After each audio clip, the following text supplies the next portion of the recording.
Hello everyone. तो सब लोग रेडी हैं बॉलीवुड के सुपर एक्टर राजपाल यादव जी से मिलने के लिए? एक्साइटेड? Great great. देखिए, ये एक बहुत ही बड़ा मौका है। ये मोमेंट बहुत अलग तरह का मोमेंट है कि आज आप अपने घर से, अपने शहर से join films advance acting course के थ्रू ये जान पा रहे हैं कि हाँ, जो बॉलीवुड के स्टार्स हैं वो आपको क्या बता रहे हैं, वो आपको क्या सिखा रहे हैं, उनकी जर्नी कैसे। ये एग्जाम्पल्स हैं, रियल एग्जाम्पल्स हैं उस सक्सेस के जो कि आप पाने की कभी सोचते हैं या पाना चाहते हैं। तो ये मौके को आपको बहुत अच्छे से यूज करना है। जो भी वो बता रहे हैं, राजपाल जी जो भी बता रहे हैं, सिखा रहे हैं, चाहे तो नोट पैड रखें, उसको लिखें, क्योंकि सिर्फ सुन लेने से आपका करियर नहीं बनेगा। सिर्फ सुनने से कुछ समझ में नहीं आएगा। आपको उसको बहुत सिंसियरिटी के साथ, सीरियसली एक एक बात को नोट करना है ताकि आप उसको लाइफ में इंप्लीमेंट कर पाए और उसके बाद आप भी इसी तरह से सक्सेस को पाए। एक बहुत जरूरी चीज है कि ध्यान रखें कि क्वेश्चन आंसर राउंड बाद में होगा। तो पहले जब वो बता रहे हैं सारी चीजों को मास्टर क्लास में, तब अच्छे से सुने आप और बाद में क्वेश्चंस पूछें। क्वेश्चंस पहले से रेडी रखें। आप चाहेंगे तो अपने क्वेश्चंस को आप चैट बॉक्स में भी पूछेंगे, तो उससे हमें समझ में आ पाएगा कि कौन सा क्वेश्चन ज्यादा इंपॉर्टेंट है, जिसका आंसर जरूरी है, क्योंकि सब लोगों के तो आंसर होना पॉसिबल नहीं है। तो सब लोग मुझे बताएं प्लीज चैट बॉक्स में, कितना अच्छा लग रहा है, कैसा लग रहा है। क्या इससे पहले कभी भी ऐसे मौके के बारे में सोचा था आपने? ओके, ठीक है। तो मैं उनको बस जोड़ रहा हूं, बहुत जल्दी जुड़ेंगे। वो आ चुके हैं स्टूडियो में, बस कुछ ही देर में, कुछ ही मिनटों में वो जुड़ जाएंगे। Very good.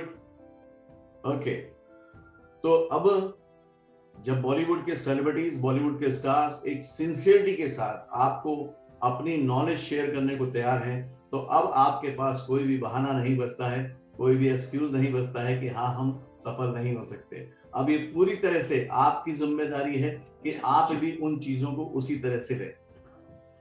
ग्रेट, सबके मुझे रिएक्शन मिल रहे हैं। मैं तो बिलीव ही नहीं कर पा रहा हूँ। Very good. जॉइंट फिल्म्स हमेशा वही काम करता आया है जिसमें लोगों को पहले लगता था कि पॉसिबल नहीं है। हमने कोशिश की है कि अपने कोर्स स्ट्रक्चर को इस तरह से क्रिएट करें कि जितने भी लोग जुड़े हैं उनको हमेशा ही लगे कि अरे ये भी मिल सकता है क्या, अरे ये भी हो सकता है क्या, ऐसा भी पॉसिबल है क्या। इम्पॉसिबल को पॉसिबल करना ही हमेशा से जॉइंट फिल्म्स एकेडमी का मोटो रहा है।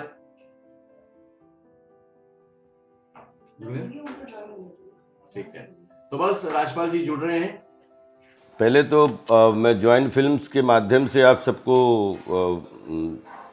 बधाइयाँ देता हूँ और पूरी टीम को शुभकामनाएं देता हूँ कि आपके और पूरी टीम की वजह से जो है हमें आपसे रूबरू होने का मौका मिला। और मुझे समझ में नहीं आ रहा था कि मैं कहाँ से शुरू करूँ, कहाँ से, क्योंकि मुझे जब तक मैं पढ़ रहा था तब तक मुझे लग रहा था कि मैं बहुत बड़ा कलाकार और बहुत बड़ा कला का द्योतक और कला मुझसे अच्छी कोई समझ ही नहीं सकता। लेकिन जब बहुत सारी चीज़ें पढ़ने का सौभाग्य मिला तो उसके बाद पता लगा कि एक्चुअली जहाँ पे दुनिया का की माप समाप्त हो जाती है वहाँ से कला का उद्गम होता है। उदाहरण के लिए अगर सातों समंदर पता लग जाए कि कितने लंबे चौड़े हैं, और कला जो है वो कल्पनाशीलता का एक स्रोत है, जिसमें कल्पनाशीलता और सृजनशीलता दोनों मिलते हैं ना, बोलते हैं क्रिएटिविटी और इमेजिनेशन दोनों जब मिलते हैं तो मुझे लगता है कि फिजिकली तो आप आसमान से ऊपर नहीं जा सकते, लेकिन कल्पनाशीलता के माध्यम से और सृजनशीलता के माध्यम से, अपनी क्रिएटिविटी के माध्यम से, अपने इमेजिनेशन के माध्यम से आप आई थिंक आसमान से ऊपर भी उड़ सकते हैं। तो यही कला की वैरायटी है और यही कला का जो है सुख है, और यही कला का दुख भी है कि किसी को इसमें कोई संतुष्टि नहीं मिलती, क्योंकि इसका कोई पैमाना ही नहीं है। जो हमारे लिए जो आपको 6 दिखता है, मुझे दूसरी तरफ से वो 9 दिखता है। आप भी गलत नहीं हो और मैं भी गलत नहीं हूँ। तो इसमें बोलते हैं कि कोई भी दुनिया में जो थ्योरी बनी है आर्ट एंड कल्चर के ऊपर, चाहे भरत मुनि के नाट्य शास्त्र से ले लीजिए, आप साहित्यिक वर्ल्ड में चले जाइए, सौंदर्य शास्त्र में चले जाइए, या फिर आप ग्रीक पीरियड से लेके एलिजाबेथ पीरियड तक चले आइए, 2022 2000 साल, कहीं भी जो भी है वो अपनी अपने देश काल वातावरण के अनुसार वो एक हैपनिंग्स हुई हैं, और उनके अनुभवों को आत्मसात करके अपनी कल्पनाशीलता के माध्यम से अपने तरीके से एक क्रिएटिव, बोलते हैं क्रिएटिव कपड़े पहना के हर आदमी अपना पॉइंट ऑफ व्यू पेश करता है, जिसको बोलते हैं, चाहे आप मैक्सिम गोर्की का माय चाइल्डहुड ले लीजिए, चाहे स्तानिलॉस्की, गुर्तोस्की, चेखव, ब्रेख्त, बड़े बड़े ऑथर्स हुए हैं, चाहे आप फिर इसमें चले आइए कि चाहे कोई भी बहुत सारी सोक्रेटिस, फिर ये दार्शनिक वर्ल्ड में चले आइए, फिर चिंतक वर्ल्ड में चले जाइए, फिर उसके बाद पौराणिक वर्ल्ड में चले जाइए, फिर सबको बोलते हैं कि हम सब जो कला की सेवा करते हैं वो कहीं न कहीं ऐसे ब्लेस्ड होते हैं जो नेचर के करीब होते हैं। बोलते हैं कला हमारी माँ है तो प्रकृति हमारी नानी है। माँ से पंगा ले सकते हो, प्रकृति नानी से पंगा नहीं ले सकते।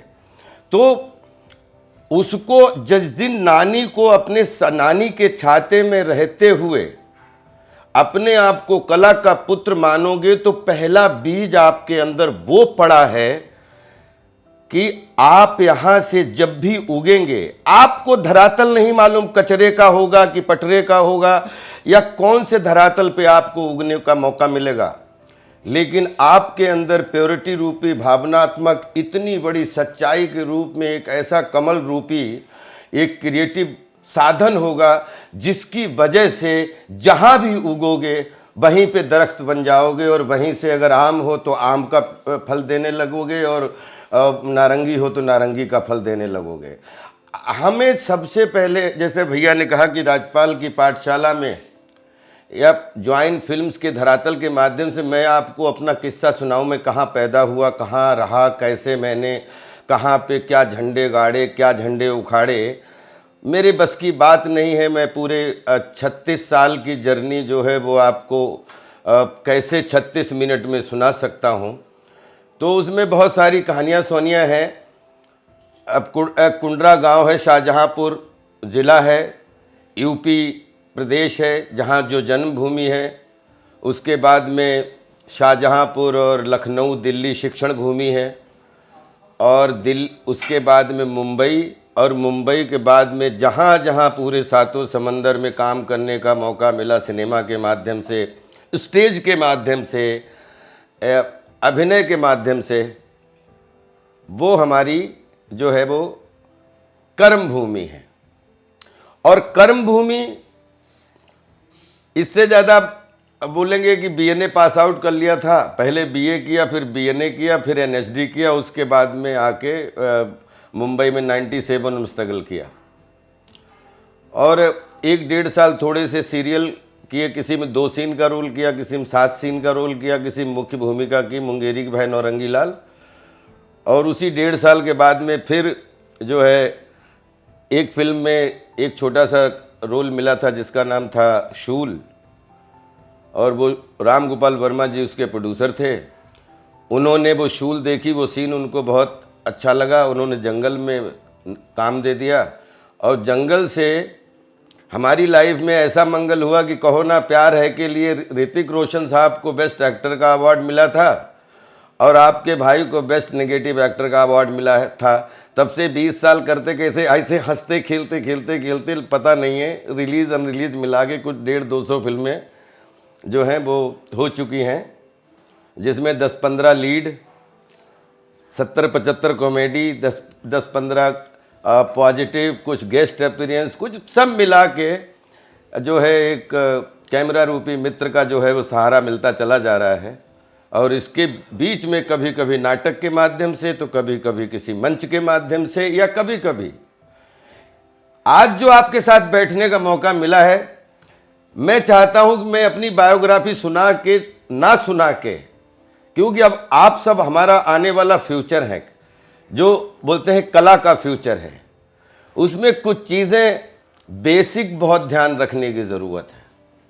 जो मैं आपसे शेयर करना चाहूँगा कि कोई भी आदमी क्या, कब, क्यों, कहाँ, कैसे लगाए या ना लगाए, हमें अपने साथ 5 अस्त्र रखने हैं, जिसका नाम है क्या, कब, क्यों, कहाँ, कैसे। अब उसमें क्या अपने आप से ही पूछिए, तो क्या तो ये, तो फिर बोलते हैं क्यों, यूं, और कब, अब, कहाँ, वहां, कैसे, ऐसे। ये जो क्या, कब, क्यों, कहाँ, हम लोग इसको 5W फार्मूला मानते हैं, कोई 5 क्वेश्चन मानता है। अब एक्चुअली मैं इसको, ये 5W फार्मूले को अपने जीवन का सबसे बड़ा दर्शन मानता हूं कि दुनिया की कोई भी किताब आपको क्या, कब, क्यों, कहाँ, कैसे नहीं समझा सकती। लेकिन जैसे एक डॉक्टर को MBBS करने के बाद में इंजेक्शन लगाने में वो उसको, मरीज तो ये विश्वास कर ही रहा है कि ये डॉक्टर है, इंजेक्शन लगाएगा तो हम ठीक हो जाएंगे, क्योंकि वो उसका ट्रस्ट है कि किसी ने MBBS किया है। तो वैसे ही ऑडियंस मान के बैठी है कि अगर हम एंटरटेनमेंट करने के लिए, चाहे कोई नाटक देखने जा रहे हैं, चाहे कोई भी परफॉर्मेंस देखने, गली नुक्कड़ से लेके और ऑडिटोरियम से लेके, स्टेडियम से लेके, या मतलब मैरिज लॉन से लेके, कहीं भी हम जहाँ पे परफॉर्मेंस का अखाड़ा जमा है, तो वहाँ पर वो ऑडियंस आती है तो मान के बैठती है कि मतलब हमें मनोरंजन मिलना ही मिलना है। तो हम लोग पहली बात तो ये भूल जाएं कि जब हम ये बोलने लगते हैं कि हम कलाकार हैं, कलाकार तो हो ही नहीं सकते, क्योंकि कला का आकार एक जन्म में किसी को समझ में आया है क्या। लेकिन कला की सेवा करने के लिए हमें भी इस क्षेत्र में काम करने का मौका मिला है। तो कोई संगीत में मास्टर है, तो कोई गीत में मास्टर है, कोई लिखाई में मास्टर है, तो कोई कढ़ाई में मास्टर है, तो कोई रंगाई में मास्टर है, कोई बोलते हैं ना कथाकार, कहानीकार, चित्रकार, पत्रकार, सौंदर्यकार, निर्माणकार। हम उसका हिस्सा हो सकते हैं, हम उसके सिर्फ पात्र हो सकते हैं। लेकिन कलाकार का जिम्मा ऐसे कह देना कि थोड़ा अंदर से किसी ने बोला बहुत अच्छा कलाकार है यार, तो आपने थोड़ी देर के लिए मुस्कुरा के अभिवादन ले लिया या दे दिया, वो एक अलग बात है। लेकिन जब आपने अपने आप से जब उत्तर अपन पूछते हैं कि क्या हम कलाकार हैं, क्यों हैं, कब हैं, कहाँ से हैं, कैसे, तो बहुत सारे उत्तर आपको, आप अपने खुद के टीचर बन जाते हैं बॉस। और उसके बाद में जैसे ही कोई चरित्र आता है तो आप ये सोचिए कि चरित्र गढ़ने के लिए जब सबसे एक शब्द है, अब मैं आज मुझे बहुत फनी लगता है कि what is called method. Method, कोई भी दुनिया में मेथड कुछ भी नहीं होता है। मेथड एक बहुत पुराना शब्द है, हो सकता है हमारी इस बात से कोई सहमत ना हो, लेकिन कलाकार कहीं कोई मेथड अपना सकता है जीवन में क्या? मैंने अभी अब इसमें आप सब छोटे भाई हैं, आप सबके नाम नहीं मालूम है, लेकिन एक बीच में जो चश्मा लगा के बैठे हैं और उनके बाल हैं, मैं आपके बाल पहन सकता हूं, मैं आपका चश्मा लगा सकता हूं। ये मेथड नहीं है, गेटअप है। गेटअप और मेथड में फर्क है। गेटअप लेना ठीक है, तो गेटअप इमिटेशन का हिस्सा होता है, और गेटअप जब इमिटेशन का हिस्सा होता है कि ऐसा 5 राजपाल यादव तो 5 फीट 2 इंच का है, उसके ये बाल होंगे या ये बाल नहीं होंगे या ये होंगे, तो फिर जब हम उसकी मेंटालिटी का चिंतन करने जाते हैं, मेंटालिटी के अंदर घुसते हैं अलग अलग चरित्र में, तो हम उसके गेटअप तो एक आउटस्कर्ट है, लिफाफा है बाहरी। हम उसकी अंदर की जब चिट्ठी पढ़ने का प्रयास करते हैं तो उसको लोग मेथड मान लेते हैं। एक्चुअली मेथड नहीं होता है, वो उसका चरित्र चित्रण होता है, जिसमें बहुत सारी चीजें आप जब पढ़ते हो तो जब आप जैसे बोलते हैं कोई चरित्र की लाइनें जब याद करें तो आपको लाइनें याद हो जाती हैं, वैसे ही किसी चरित्र का चरित्र चित्रण करते हुए जब हम जो पढ़ाई करते हैं एक्चुअली उसका हम विस्तार जान रहे होते हैं, ताकि हम जब उसका चरित्र उसकी मानसिकता निभाएं तो हमें उसके सारे लूपहोल, उसके सारे कॉर्नर पता हैं। अब इसको आप थोड़ा मेथड में जाइए तो मेथड और जस्ट ये जो गेटअप है इसके बीच में कोई बोलता है कि हमने महीना भर वो चाल चली, वो महीना भर चाल चल के हमने प्रैक्टिस की ये मेथड के लिए। दुनिया में एक छोटे भाइयों याद रखना एक बात कि हर चीज का रिहर्सल है। अगर आप डांसर बनना चाहते हैं तो आप कितने भी आपको 1 2 3 4 नहीं आता हो चलेगा, धीरे धीरे आएंगे, लेफ्ट राइट 1 2 1 2 1 2 करते करते हम एक दिन 2 महीना लग सकता है, 6 महीना लग सकता है, साल भर लग सकता है, 2 साल लग सकता है।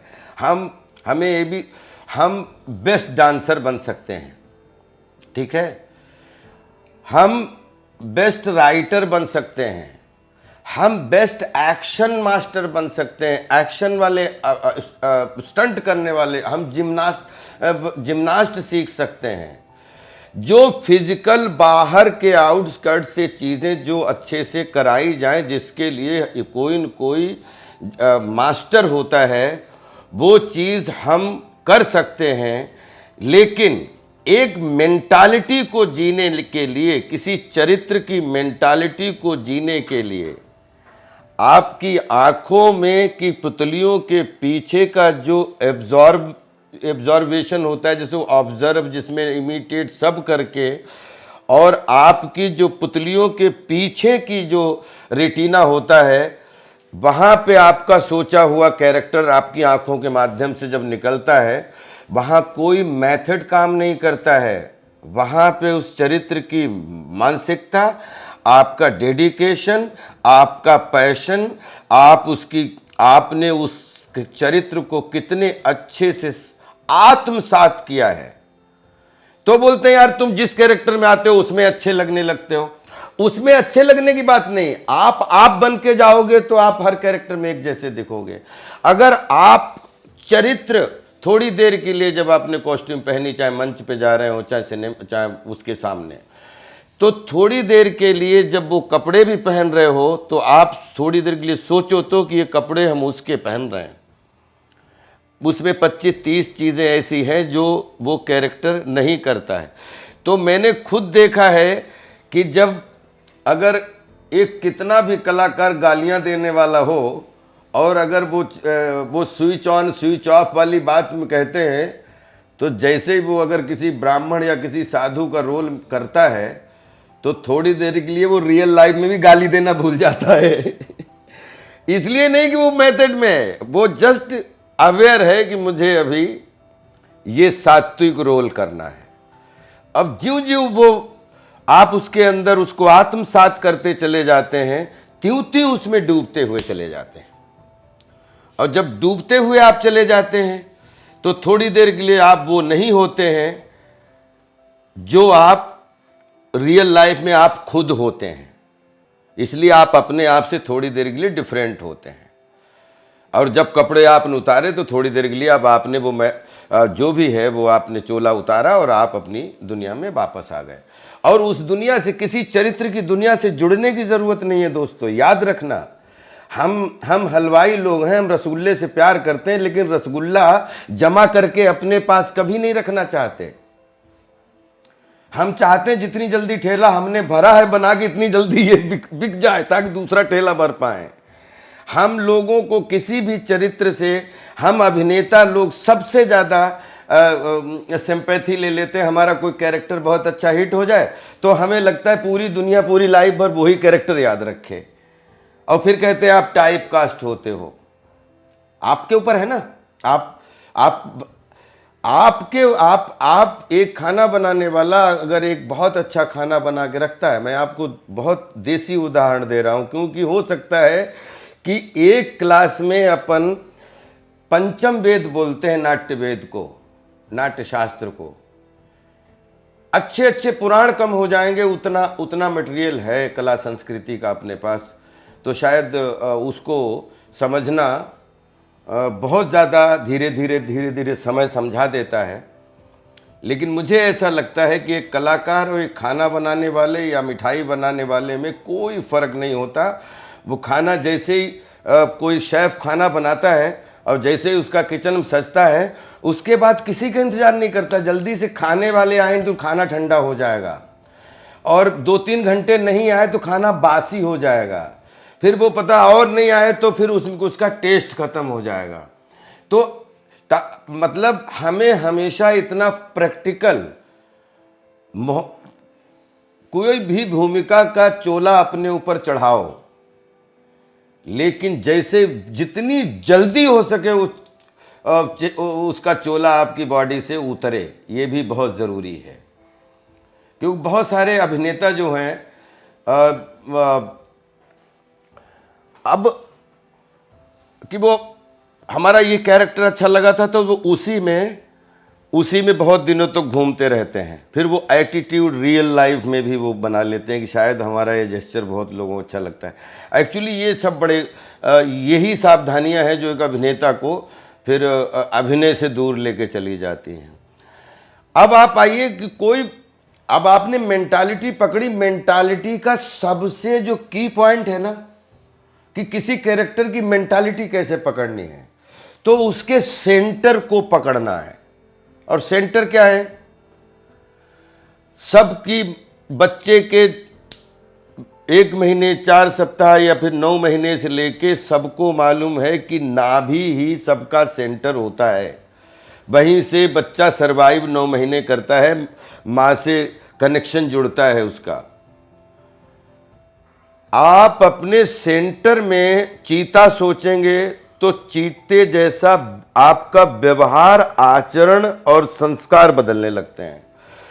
आप अगर किसी एक ऐसे आदमी का कि जो आदमी दिन भर बैठा रहता है और उसका पेट बहुत बढ़ गया है, तो उसके लिए आपको पेट बढ़ाने की ज़रूरत नहीं, आप थोड़ा सा सेंटर उसका पकड़ेंगे तो आप लगेगा कि आप एकदम पेट आपका निकला हुआ है।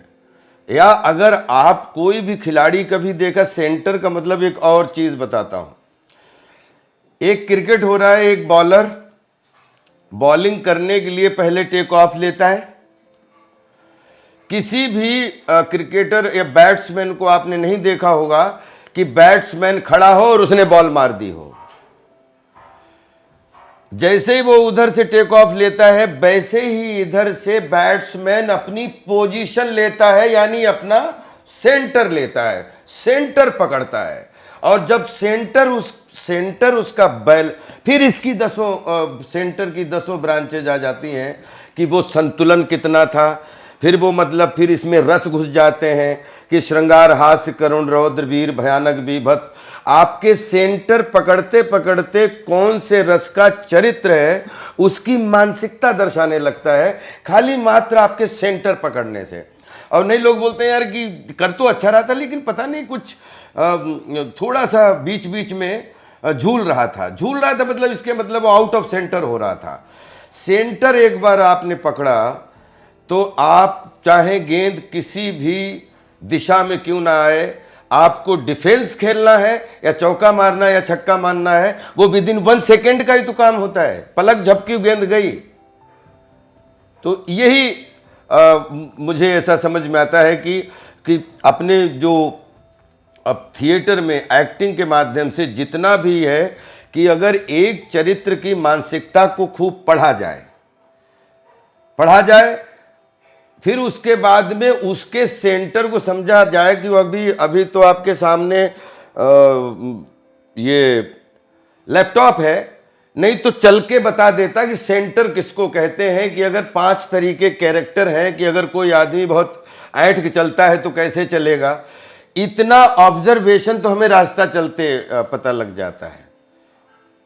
वो जस्ट उसके उस गेटअप को ऊपर ऊपर से देखा, उसकी चाल को पकड़ा, उसकी ताल को पकड़ा, और जैसे चाल और ताल पकड़ने लगते हो टाइमिंग आने लगती है। टाइमिंग जब आने लगती है तो रस आने लगता है, रस आता है तो भाव आने लगता है, और रस भाव का जहाँ संयोग बन जाता है वहीं पे आपका चरित्र दिख जाता है।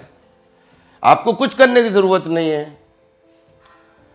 बहुत ज्यादा इसको दिमाग में जितना ज्यादा कोई आदमी हेडेक के साथ लेता है उतना ही ये जटिल है। मैं आपको बोलता हूं कि अपन नाटक करें या अपन फिल्में करें, एक साल में 10 चरित्र से ज्यादा तो नहीं कर सकते, और 10 चरित्र जी एक साल में 10 चरित्र तो अगले 50 साल भगवान करे खूब सब करें तो 500 चरित्र हुए अगले 50 साल में। और 500 चरित्र तो एक रिक्शे वाले से लेके और हवाई जहाज चलाने वाले तक एक मोहल्ले में 5000 होते हैं। मतलब उनमें से 500 हर क्लास का आदमी आपको दिख ही जाता है कि कहाँ पे बब्बन भाई रहते हैं, और कहाँ पे रामलाल दुबे जी रहते हैं, और कहाँ पे वो विकास जी कैप्टन रहते हैं, सब पता लग जाता है आपको। तो आपको उसके लिए आपने गेटअप के लिए क्या मेहनत करना।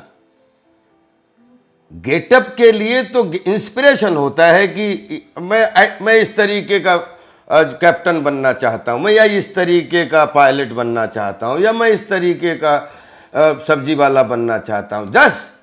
लेकिन वो जो गेटअप के साथ में जो चरित्र की मानसिकता निभानी है, उसके लिए आपके माइंड में सबसे पहले चरित्र का सेंटर आना चाहिए।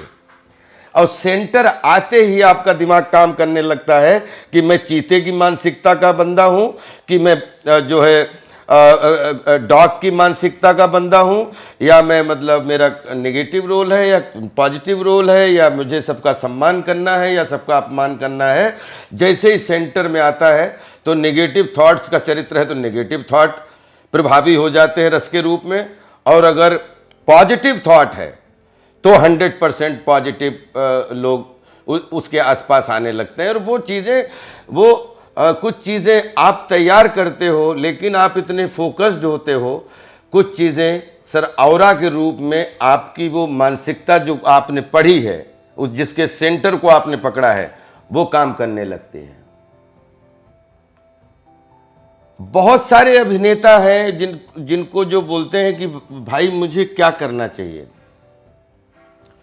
मुझे 36 साल अभिनय करते हो गए भाई, मुझे आज तक नहीं पता लगा मैं क्या बता दूं आपको क्या करना चाहिए। मुझे खुद ही नहीं पता चल पाया। मैं तो सवेरे उठता हूं, मुझे लगता है आज ये थ्योरी बड़ी कमाल की है, और सवेरे उठता हूं कि नहीं वो तो पुरानी हो गई, ये थ्योरी अच्छी है। क्योंकि आर्ट में जो हवा में जिसका कोई स्वरूप नहीं है, जैसे दाल में नमक, दाल आपको बहुत अच्छी लगती है, लेकिन दाल में नमक बोले यार नमक ज़्यादा हो गया या कम हो गया, लेकिन आप मात्रा बता सकते हो क्या? नहीं बता सकते ना। कि नमक ज़्यादा सिर्फ टेस्ट से बता सकते हो, और टेस्ट भी समझा नहीं सकते हो कि ये ऐसा टेस्ट आया इसलिए नमक ज़्यादा लगा। आपको अपने आप वैसे ही हम कला के क्षेत्र में हवा में सोचते हैं, उन शब्दों को कागज़ पे रचते हैं, और उस रचने के बाद में कुछ चीज़ें ऐसी मिलती हैं जिनको आत्मसात करते हैं, और उनको याद करके उनको किसी चरित्र के माध्यम से किसी प्लेटफॉर्म के थ्रू हम परफॉर्म कर देते हैं। और वो चित्र जो आपके दिमाग में बना था या कल्पनाशीलता से बना था, वो चलचित्र में बदल जाता है। बस इसके लिए हम लोग कलाकार कहलाते हैं, या आप जो भी बोलो, जो भी आप अपना नाम दो, आर्टिस्ट बोलो, I'm an actor, bro. I'm doing some workshops and I'm doing something. Yeah, I have to do something good. ठीक है, तो इसमें कुछ भी आप कर सकते हो। मेरा मानना ये है कि एक लास्ट आज के लिए शायद मैं एक तीसरा शब्द आपको और बताऊंगा कि एक जो है ऑब्जर्वेशन है ना, ऑब्जर्वेशन मतलब इमिटेशन, नकल और ऑब्जेक्ट ये जो जैसे उदाहरण के लिए बताएं आपको, अपने जो स्टैंड अप कॉमेडी शो होते हैं जो वन आर्टिस्ट करते हैं, इसको एंटरटेनमेंट का कैरिकेचर बोलते हैं। कि आप किसी चरित्र, कोई नाटक करते हैं, या आप कोई कॉमेडिया दल आरती करते हैं, या आप कोई कॉमेडी ऑफ एरर करते हैं, ब्लैक कॉमेडी करते हैं, जो भी आप कॉमेडी करते हैं, स्लैपस्टिक कॉमेडी करते हैं, तो एक वो कहानी का हिस्सा होता है, और एक कहानी नहीं, एक सिचुएशन का हिस्सा होता है। तो सिचुएशन में जैसे कोई उदाहरण के लिए कोई एक स्टैंड अप कलाकार अगर कोई सिचुएशन बता रहा होता है तो वो एंटरटेनमेंट तो मिलता ही है, लेकिन वो कॉमेडी नहीं कर रहा होता है, वो कॉमेडी की मौसेरी या चचेरी बहन कैरिकेचर है, वो कैरिकेचर कर करके बता रहा होता है। और जब आप किसी कहानी के पात्र बन के कॉमेडी करते हैं तो आपका मुंह, आपके चेहरे पे दुख होता है, लोगों को हंसी आती है। तो ये एक सिचुएशन जो है कॉमेडी पैदा करती है, और एक कैरिकेचर कॉमेडी पैदा करता है। तो जो कैरिकेचर होता है उसमें इमिटेशन तो होता है, लेकिन उसमें मिमिक्री भी होती है, और जो ऑब्जर्वेशन होता है उसका जो इमिटेशन होता है उसमें इमेजिनेशन एंड तीनों चीजों का सम्मिश्रण होता है। तो हमेशा ये याद रखें कि मिमिक्री है जो है वो भी एक विधा है, लेकिन कॉमेडी नहीं, वो कैरिकेचर है, वो हास्य रस की एक चचेरी बहन है। लेकिन जो सिचुएशन है जिसमें आप जेन्युइन रोल कर रहे हैं और लोगों को बहुत हंसी आ रही है, तो चाहे सोशल कॉमेडी हो, चाहे वो पारिवारिक कॉमेडी हो, चाहे वो एक कहानी की कॉमेडी और एक किसी जुमले की कॉमेडी में ये फ़र्क होता है कि एक कैरिकेचर होता है, कॉमेडी का हिस्सा होता है। कॉमेडी का हिस्सा वो रस में जाता है, और रस जो है बॉडी में जुड़ा हुआ, आपके साथ में एक नहीं 9 रस आपके साथ में होते हैं।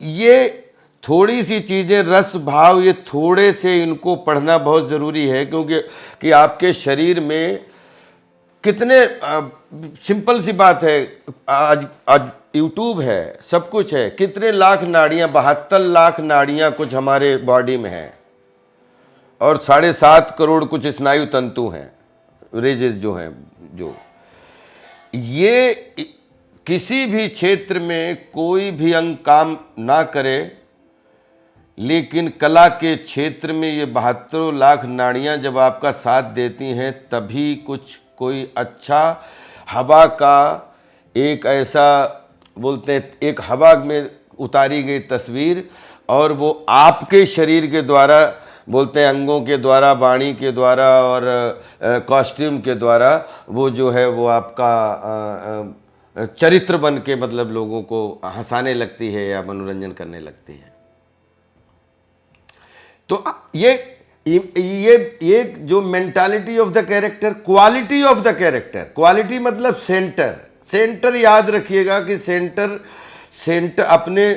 आप अपने गांव में जब कभी या अपने मोहल्ले में कॉर्नर पर जब खड़े होते हो तो 10 लोगों की लड़के लोग नकल उतार के बोल देते हैं कि वो आएगा तो कैसे करेगा, और एकदम भाई उसके जैसा हम शरीर करने लगते हैं, और वो लोगों को हंसी आ जाती है क्योंकि आप उस चरित्र को जान रहे होते हैं।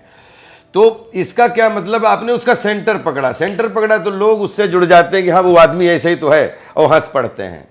तो mentality of the character, quality of the character, जितनी सफाई होगी, और मेंटालिटी और क्वालिटी के साथ में इनके हर जगह किसी भी मोड़ पर जाओ, क्या, कब, क्यों, कहाँ, कैसे, भाई याद रखना, आपके अंदर बहुत सारे प्रश्नों के उत्तर मिलते रहेंगे, और उसके साथ में ये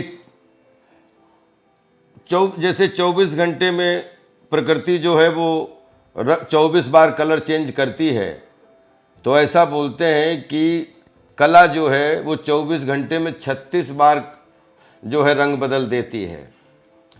तो आप आप जो है आप हमेशा ऑब्जर्व करिए, ऐसा नहीं कि आपने आप हर समय ऑन ही रहिए, कोई चीज़ ऐसी मिले तो उसको संचारी भाव नहीं, अपने भाव में आया और आते हैं, लेकिन डालते रहिए। आप ऑब्जर्वेशन की क्वालिटी को खूब बढ़ाइए, और फिर आपको क्या करना है और क्या नहीं करना है वो आप उसके मालिक स्वयं हैं और स्वयं उसके माली हैं।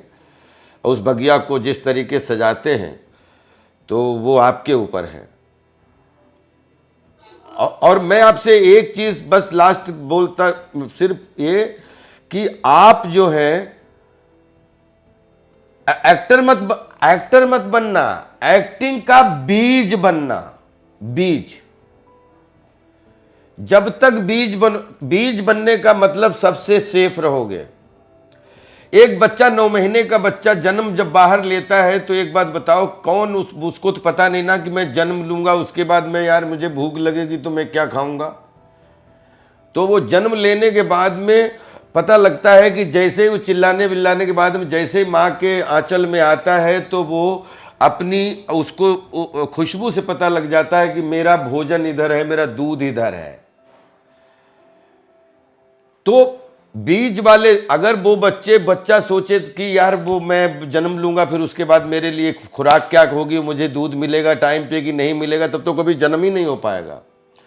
और बीज बन जाओ, देखेंगे दोपहरी में है तो क्या करना है, बारिश होगी तो क्या करना है, लेकिन बीज बन के जो पेड़ बनता है ना 100% उसमें अच्छे फल आते हैं। और जो बीज होता नहीं है वो पहले दरख्त की बात करता है। कि बहुत सारे लड़के बोलते हैं कि मैं ये मेरा अरे तेरा मैं मतलब ही क्या है।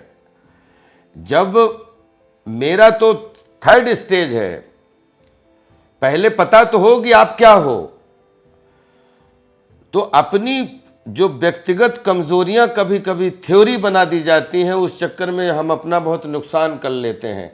तो इसलिए मुझे ऐसा लगता है कि जीवन में कलाकार कितने बड़े बनोगे पता नहीं, बीज बनना मत छोड़ना।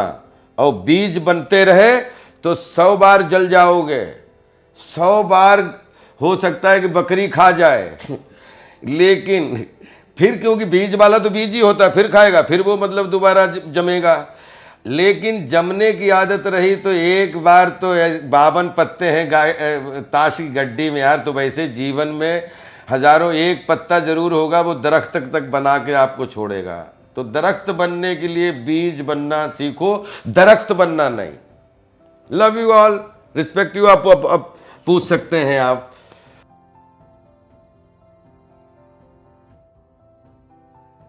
सर मैं ये कह रहा था, आपकी जो न्यू मूवी आ रही है उसमें मुझे आपके कैरेक्टर में बारे में कुछ बताएंगे? तो कैरेक्टर जो मूवी ही आ रही है उसके कैरेक्टर के बारे में क्या बताएंगे? जो मूवी आ रही है तो वो पहले देखेंगे तब उसके बारे में आप भी कुछ बताएंगे, हम भी कुछ बताएंगे। नहीं सर, फिर भी मैं जानना चाहता हूँ कि किस तरह का कैरेक्टर है और आपने किस तरीके से प्ले किया है वो सब। यार कैरेक्टर तो अभी वो उसका लुक आउट हुआ है, इसके लिए उसके बारे में ज़्यादा बोलना ठीक नहीं है, क्योंकि ये कोई भी फिल्म होती है तो वो प्रोड्यूसर और डायरेक्टर की कैसे पहली स्टेज में क्या जाना चाहिए, दूसरी स्टेज में क्या जाना चाहिए। लेकिन 100% एक हमारे आपके बीच में जो थिएटर के लोग हैं उनको वो फिल्म उन्हीं के बीच की फिल्म है ये कह सकता हूँ। बाकी इसके डिटेल में बताने अभी, क्योंकि फिल्म अब रिलीज़ पे है, बहुत जल्दी रिलीज़ होने वाली है, तो हम चाह रहे हैं कि हम आप देखेंगे तो हमें ज़्यादा अच्छा लगेगा और आप खुद देखें कि कैसा कैरेक्टर है, क्या कैरेक्टर है। तो उसमें जो अच्छा है वो सब आपका है और जो बुरा है वो सब मेरा है। सर पहला क्वेश्चन मेरा ये है सर कि सर ये नर्वसनेस सर जी होती क्यों है सर? नर्वस, ये बहुत अच्छा क्वेश्चन है तुम्हारा। ये तुमने दिल जीतने वाला प्रश्न किया है शोभित। ये बड़ा, मैं ना कक्षा 3 में था तो मैंने एक मुझे खूब याद है कि मैंने नाम लिखवाया था कि मुझे भी 15 अगस्त में वो 26 जनवरी का जो स्कूल का फंक्शन होता है ना, तो उस समय 5-6 कक्षा 3 में आई थिंक 7-8 साल का बच्चा हो जाता है। तो उसमें एक कविता मिल गई थी, पता नहीं बड़े भैया की किताब में थी या हमारे किताब में थी, जिसके लिए प्रताप सिंह ने धूल जंगलों की छानी। तो वो कविता सुनाने का मैंने नाम लिखवा दिया था, और वो जब सबके सामने सुनाने गया तो 2 लाइनें सुना पाया, उसके बाद पैर कांपने लगे और शरीर कांपने लगा, आंसू वासू सब निकलने लगे। और टीचर बोलता है ओके इट्स ओके, चलो कोई बात नहीं, एक रबर लाओ। मुझे रबर इनाम में दे दी। मैं मार रोने लगा। वो कक्षा 3 की बात है। तो आई थिंक वो क्या था, वो नर्वसनेस थी, और वो नर्वसनेस ने वो रबर इनाम में दिलवाई। फिर डर लग गया, फिर दूसरी बार फिर हिम्मत नहीं पड़ी कि हिस्सा लें कि ना लें। फिर दूसरी बार नाम लिखवाया तो पेंसिल इनाम में मिली। तो उसमें कुछ लाइनें ठीक तो नहीं बोल पाए, लेकिन पैर भी नहीं कांपे, थोड़ा बोले कम। तो मुझे ऐसा लगता है कि वो अगर शायद वो कविता नहीं भूले होते, वो नर्वसनेस नहीं रही होती, तो उसके बाद आज हमें 36 साल लगभग हो गए अभिनय करते हुए, और आज भी वो डर और वो अवेयरनेस आज भी बनी रहती है। और आई थिंक वही आपकी सज़ा है और वही आपका मज़ा है। क्योंकि जब नर्वसनेस चली जाएगी तो नर्वसनेस, और एक गाड़ी जैसे 4th गियर पे जा रही है और आपने 4th गियर डाल लिया, अब आपको मालूम है 100 किलोमीटर पे गाड़ी चल रही है, अब आप सिर्फ स्टीयरिंग पकड़े हुए हो। अब आपको अगर डर नहीं है तो रास्ते से नील गाय निकल जाए, कोई कुत्ता पास कर जाए या कुछ पास कर जाए, तो उसके लिए जो डर आपका ख़त्म हो गया, गाड़ी तो आप चला रहे हो लेकिन आपका डर ख़त्म हो गया, तो दुर्घटना हो जाएगी। वैसे ही मुझे लगता है कि अभिनय करते हुए हमें चरित्र के सारे बिंदुओं को परफॉर्म करने के लिए जो डर लगता है, वो उस डर से टकरा जाना चाहिए। उसको कमज़ोरी ना मान के उसको मजबूती मानिए। उससे जितना उस नर्वसनेस से टकराएंगे, विश्वास करो रिजल्ट उतने ही अच्छाई में बदलेंगे। और वो डर, वो नर्वसनेस से घबराइए मत, वो नर्वसनेस का मज़ा लीजिए, और वो रहेगी तो 100% प्रोग्रेस रहेगी। जी सर, आज जैसे महान आदमी सर बात करना था तो सर जी मेरे पैर कांपने लगे सर। वो नर्वसनेस आपको दिख रही होगी सर, बहुत नर्वस हो गया था सर। और ये मेरा क्वेश्चन बहुत दिनों से मेरे दिमाग में था कि सर पूछूंगा सर। अगर आपको नर्वसनेस का एहसास है तो आप विश्वास करिए आपको चरित्र जीने का एहसास है। और ये सबसे अच्छा पौधा है कि जो चीज़ पता नहीं है और उसको जीना है। वो फावड़ा, कोई मेंढ बांधने के लिए फावड़ा होता है, आपने मिट्टी उठाई और रख दी, लेकिन आपके अंदर आप कल्पना कर रहे हैं और आपको उसका शेप नहीं मालूम, और आप उसमें कि कैसे इसका क्या शेप निकलेगा, क्या परफॉर्म होगा, कर पाऊंगा कि नहीं कर पाऊंगा, पता नहीं, मतलब हाथ पैर कांपने लगेंगे। तो मुझे लगता है धीरे धीरे ये जो मजबूरी जैसी नर्वसनेस लग रही है ना, वो मजबूती में बदल जाएगी और वो आपको फिर बड़ा मीठा मीठा एहसास देगी। तो इसको प्यार करो, इस नर्वसनेस को। और ये जो नर्वसनेस होती है आपको हर चीज़ के लिए रोकती है, कि आपको आगे बढ़ने से रोकती है। और इससे टकराते रहोगे तो आप जितना टकराते रहोगे उतना ही ऊपर बढ़ते रहोगे। इसलिए नर्वसनेस से मत घबराओ, इसका मजा लो, आगे बढ़ो। Thank you sir. नेक्स्ट है अनन्या। अनन्या, हाय अनन्या, कैसे हो? आप कैसे हैं सर? मैं बहुत अच्छा हूँ। मुझे ना आपकी हर मूवी बहुत अच्छी लगती है। हमारी मूवियाँ हैं ही सब अच्छी आप लोगों के लिए, तो बस सर मेरा क्वेश्चन ये था कि जब हम किसी कैरेक्टर को प्ले करते हैं तो उस टाइम फेस पर एक्सप्रेशन नहीं आते हैं, तो उसको कैसे लाएं? एक्सप्रेशन, मैं बोल रहा हूँ कि एक्सप्रेशन देने की ज़रूरत नहीं। एक्सप्रेशन क्यों लाओगे? आपका सेंटर ठीक है, आपकी मेंटालिटी आपके कैरेक्टर की पता है, तो लेट इट गो। हम कह रहे हैं कि एक्सप्रेशन नहीं आ पाते तो इसके मतलब आप जो है इस डायलॉग अगर भूल रहे हैं तो इसके मतलब हमने कैरेक्टर पे एक तो काम नहीं किया है, ये अलग चीज़ होती है। देखिए अगर आपको डायलॉग भूल रहे हैं या ये नहीं, या तो इसके मतलब हमने उस पर प्रॉपर काम नहीं किया है। डायलॉग जब भूलते नहीं तो इसके मतलब काम किया है हर तरीके से, उस पर उतनी उसका अभ्यास। डायलॉग भूलता है आदमी अभ्यास ना करने से, और जब अभ्यास नहीं कम, अगर अभ्यास कम किया होगा, डायलॉग भूलने का डर होगा, तो एक्सप्रेशन कहाँ से आएंगे? वो तो याद करने का एक्सप्रेशन आएगा। जहाँ पे डिलीवरी वाला एक्सप्रेशन हो वहाँ पे याद करने वाला एक्सप्रेशन। तो इसके मतलब कोई भी काम करने जब जाओ, कोई सीन करने जाओ, पहले उसकी प्रॉपर तैयारी करो। क्या? ये क्यों परफॉर्म करना है, यूं, कब? 10 तारीख को। अच्छा, कैसे? लाइन पहले याद करो, 10 तरीके से इसको करके देखो, 15 तरीके से इसको पढ़ के देखो। इसको जब तक ये आपके ब्लड का हिस्सा ना हो जाए तब तक इसका पीछा ना छोड़ो। अब फिर जब 5वां आएगा कैसे, तो उसके बाद बोलोगे ऐसे। ये कंप्लीट तैयारी पे है। एक्सप्रेशन कभी किसी लाइन के लिए एक्सप्रेशन देने, अच्छा एक बताओ, रोने के लिए कोई एक्सप्रेशन देना पड़ता है? हंसने के लिए कोई एक्सप्रेशन देना पड़ता है कि अच्छा मुझे हंसी आ रही है, मैं हंसी का एक्सप्रेशन लाओ और उसके बाद मैं हंसूंगा? या मुझे रोना आ रहा है तो मैं पहले रोने का एक्सप्रेशन बनाऊं उसके बाद रोऊंगा? रोना, हंसना, खाने के लिए यार बड़ा खुश खाना खा रहे हो, खाना ही खाना है। चाव लेके खा रहे हो, मज़ा लेके खा रहे हो, बेमन से खा रहे हो, वो अलग अलग कंडीशन है। लेकिन मुझे ऐसा लगता है कि एक्सप्रेशन की चिंता ना करके आपके जो लाइनें, आपने जो मानसिकता पकड़ी, मानसिकता आपने कैरेक्टर की मालूम है, सेंटर मालूम है, और आपके लिखे हुए डायलॉग का अभ्यास आपके पास है, तो उसी के बीच में ही सारी, एक नहीं 15 शब्द ऐसे हैं वो उसी के अंदर आते हैं।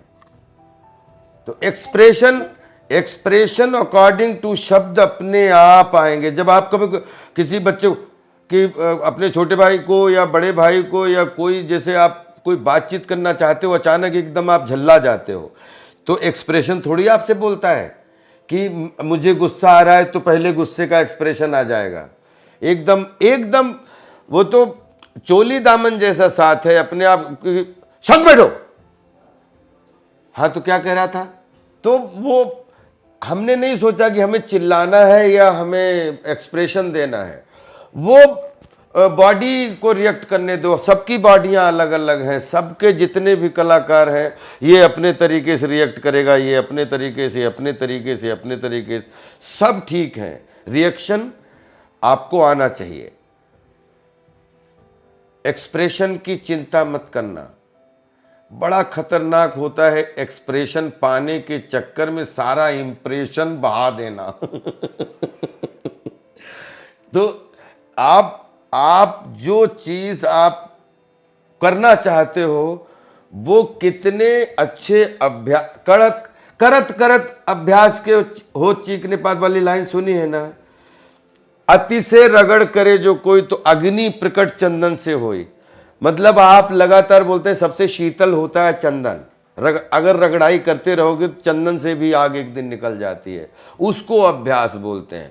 उसी में सारे जो है एक्सप्रेशन और जितना भी भाव, इमोशन और मॉड्यूलेशन और पिच, बहुत बड़ा गगरा है इसके अंदर।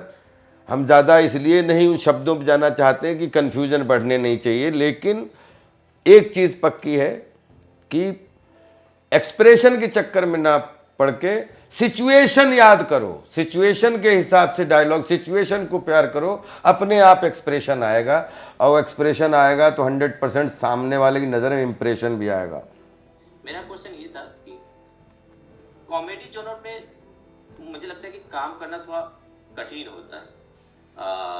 पसंद तो आता है बहुत लोगों को, लेकिन जो कलाकार हैं वो कॉमेडी जोन में काम कर रहे हैं, उनको मतलब कि कुछ टिप्स उनके लिए देना चाहेंगे तो बहुत अच्छा रहेगा। क्योंकि मैं मतलब कहा जाए तो दो लोगों से मिलने का बहुत ज़्यादा सपना था, एक कॉमेडी जोनर में, एक परमानंद सर जो साउथ में बहुत ही कॉमेडी करता है, और एक राजपाल सर। तो आज वो एक सपना पूरा हो गया और रियली अच्छा लगा। तो मैं चाहता हूँ कि थोड़ा सा कॉमेडी जोनर में कुछ टिप्स हमसे शेयर करें तो बहुत अच्छा रहेगा कि कैसे कलाकार अच्छा कर सकते। ब्रदर मैं आपको एक चीज़ बताऊं, मैं आप एक कन्विक्शन होता है ना, कन्विक्शन। आप बहुत सारे कलाकार से, क्योंकि मैंने एक जो जीवन कला के क्षेत्र में जो भी मुझे टीचरों के माध्यम से या अपने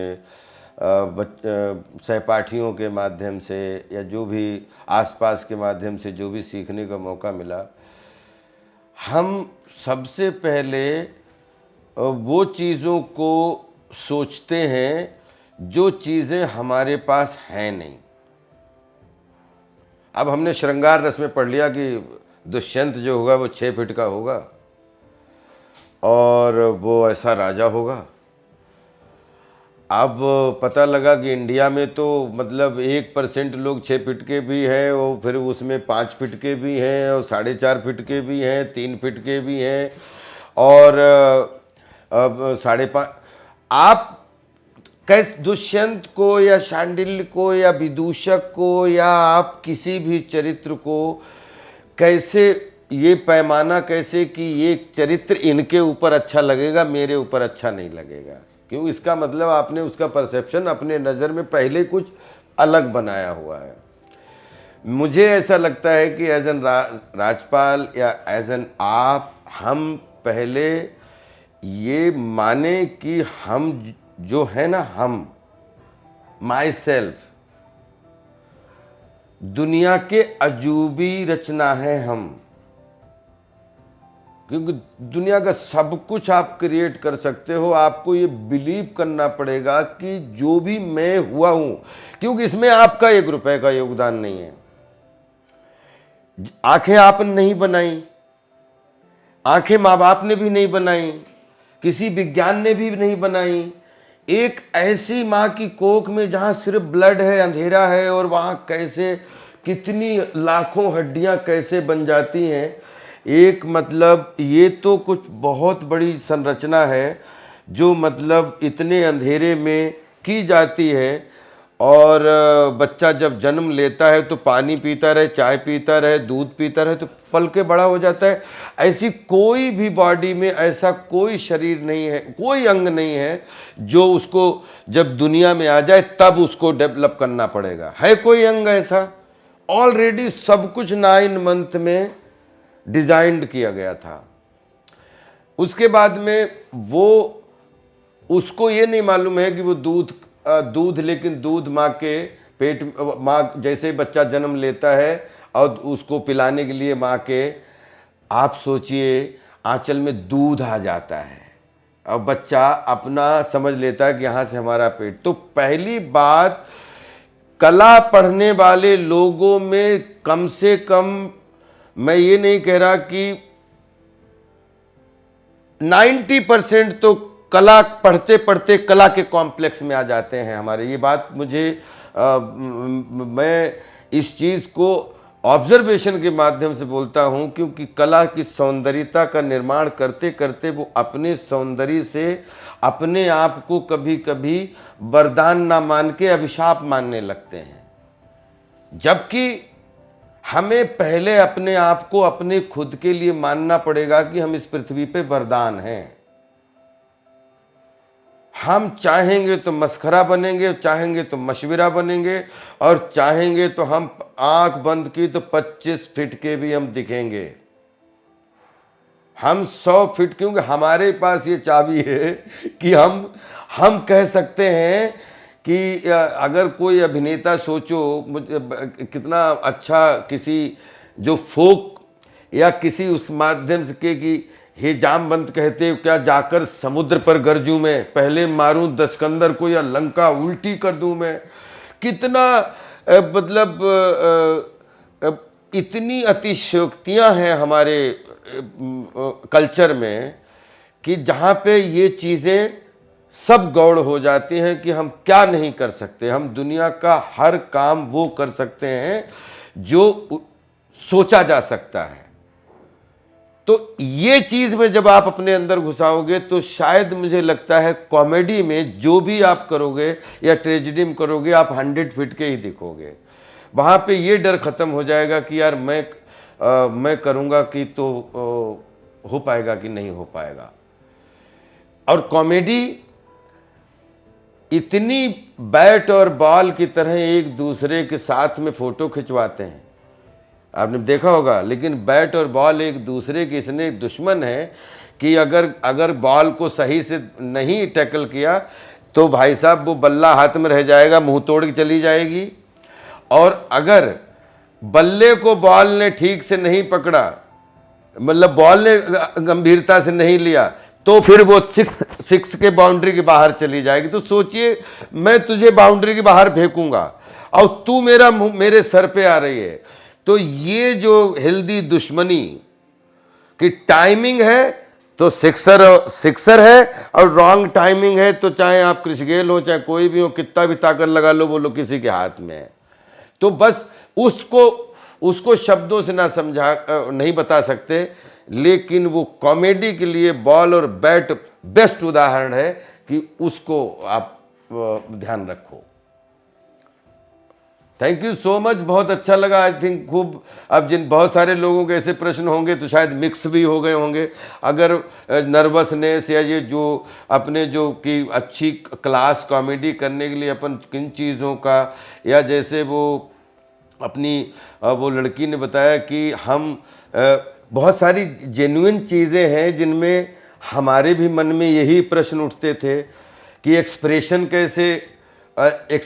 कैसे दें। लेकिन मुझे लगता है जब बीज से जुड़ जाएंगे ना, तो ना एक्सप्रेशन की चिंता रहेगी और ना कॉमेडी की चिंता रहेगी, क्योंकि हम सरेंडर हो गए। भाई जो निकले वो मुझे पता नहीं, लेकिन कोशिश करूँगा कि अब जो भी निकले वो बड़ी प्योरिटी ईमानदारी भरा निकले। Thank you so much. और नेक्स्ट टाइम फिर, आज मज़ा बहुत आया, अगली बार भी हम आप लोगों के साथ में कोई न कोई एक अच्छा एक और समय बिताएंगे। Thank you so much sir. और my battery is going low. Thank you, love you all the best for your future. खूब हैप्पी होली, खूब स्वस्थ रहिए, खूब मस्त रहिए, व्यस्त रहिए, खूब आगे बढ़िए। और कला जीना है तो एक बात याद रखना दोस्तों कि किसी मरीज को अब बोलते हैं लंबा जीवन देने के लिए उसको अस्पताल में ले जाके वेंटिलेटर देते हैं ना, उसकी ताकि सांस अच्छी चले। तो वैसे ही अगर हम कला के जीवन को अगर अपने ऊपर लेना चाहते हैं तो जीवन में कितने भी झंझावात, कितनी भी जटिलताएं हों, अगर आपको कला आती है तो कला आपके लिए, आर्ट इज़ लाइफ सपोर्टर। आपके जीवन को आगे बढ़ाने के लिए कला आपके लिए जीवन में बहुत बड़ा योगदान करती है। इसलिए जियो ऐसे जैसे कलात्मक तरीके से जी रहे हो, और कला ऐसे करोगे, यही तो जीवन है।